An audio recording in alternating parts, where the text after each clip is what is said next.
Hi, and welcome to the Pastor's Corner, our daily devotional that helps us focus our mind on the things of God.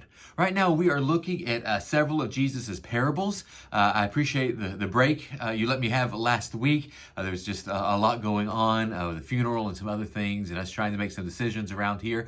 But we're picking right back up with Jesus' parables today. So I'd like to read to you a parable. It's a short parable. It comes from the Gospel of Luke. This is Luke 13, 6 through 9.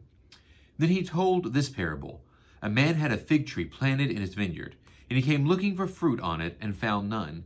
He said to the gardener, "See here, for 3 years now I have come looking for fruit on this fig tree, and still I find none. Cut it down. Why should it be wasting the soil?" He replied, "Sir, let it alone for 1 more year, till I dig around it and put manure on it. If it bears fruit next year, well and good. But if not, you can cut it down."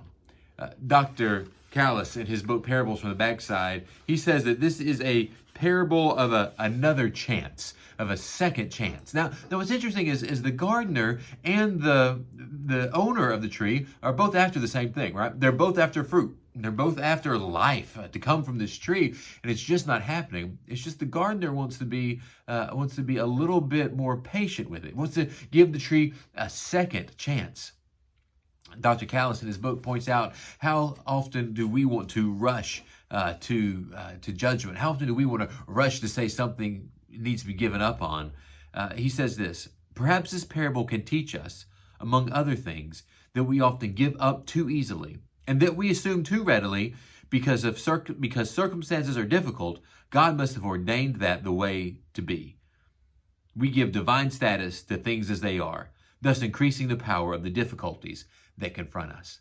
We give divine status to the way things are, that sometimes when we push against something and it's hard and it'll take more than one try, we think, well, God just must not want that. When in reality, a lot of what God wants will take many tries. Loving our neighbor, justice for the world, all these things will take time and take more than one try. So friends, let's be the people of the second chance, even the third chance and the fourth chance. Let's look to people and help them become the people that God wants them to be, and know that God has done the same for us. This God has given us chance after chance after chance. Friends, I love you. Take care of yourselves and shine the light of Christ.